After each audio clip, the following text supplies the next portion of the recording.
So they started casting lots. Head or tail, head or tail.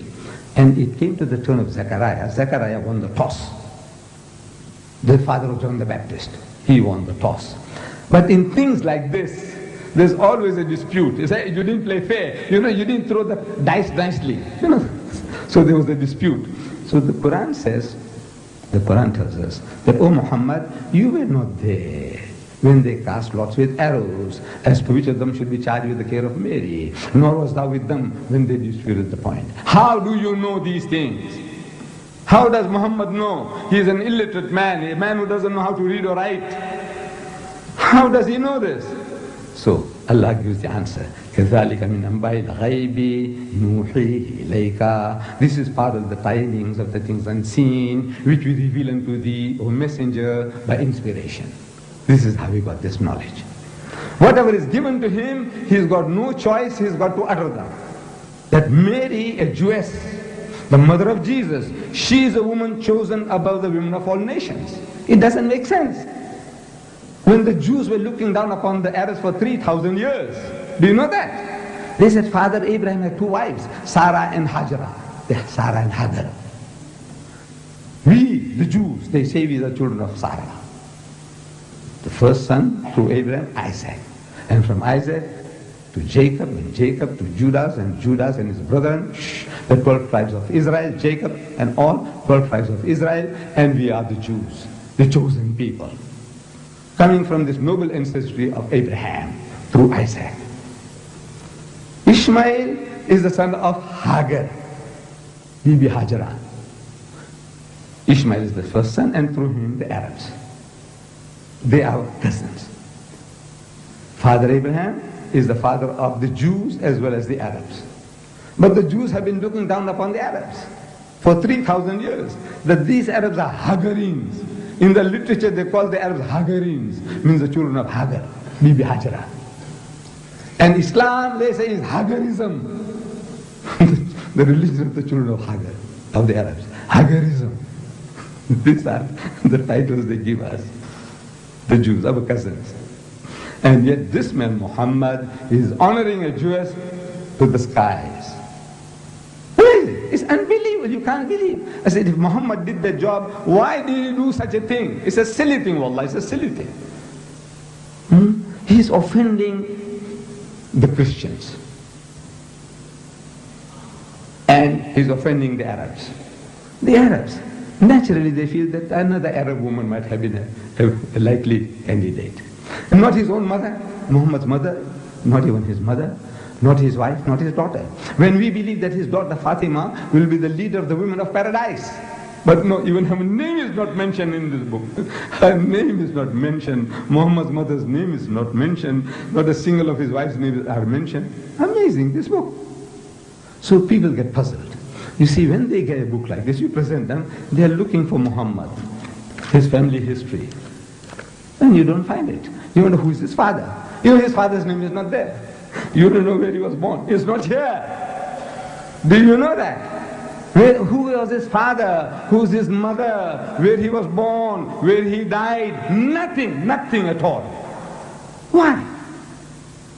Jesus, his enunciation, the good news, is described in 2 places in the Quran. 2 places. Muhammad's birth is not mentioned at all.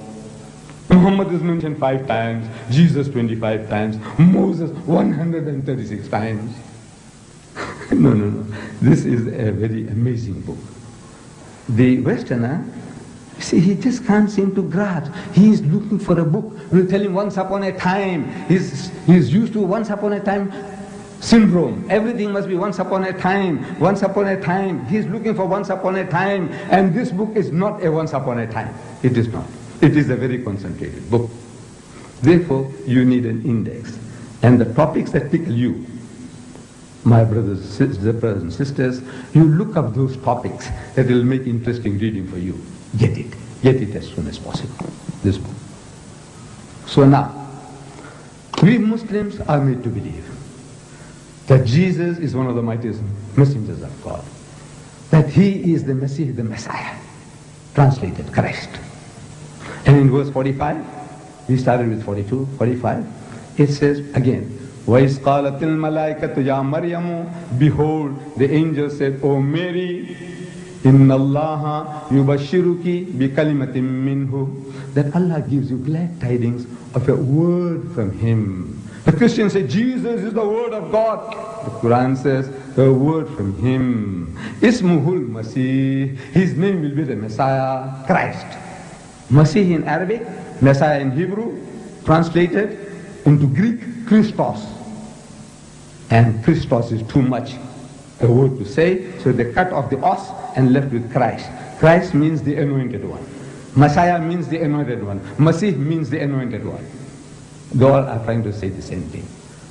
Ismuhul Masih, who Isa ibn Maryama, Jesus the son of Mary, wajihan fid dunya wal akhirah, held in honor in this world and in the hereafter. Wa minal muqarrabin, and of the company of those nearest to God. The Christian says, Jesus is sitting on the right hand of God. The Quran says, He's in the company of those nearest to God.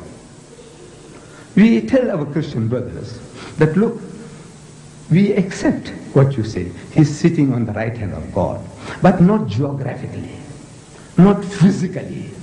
Because God is not a physical being sitting on a huge throne. And Jesus Christ sitting on His right hand side on a stool. No, to me it makes no sense. This Almighty who permeates the whole universe, on beside Him a little flea, a termite, what is that? An atom, and what can I describe? A small piece of bacteria, on a stool. Does it make, what honor is this? No. So we Eastern people, when we speak about the right hand, we mean a place of honor.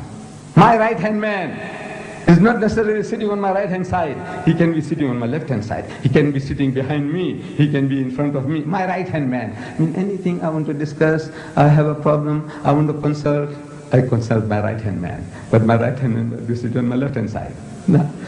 This is the figure of speech to say a person, a position who occupies a very important position in my estimation. That's what it means right now. So we say right hand, yes, sitting on the right hand of God, not physically, not geographically, but in status. He doesn't have to sit on the right hand side. So now these are difference of seeing at the same thing through different light. You don't have to accept our interpretation. They don't have to. But you say, now look, this sounds more reasonable to say that He occupies a very, very important position.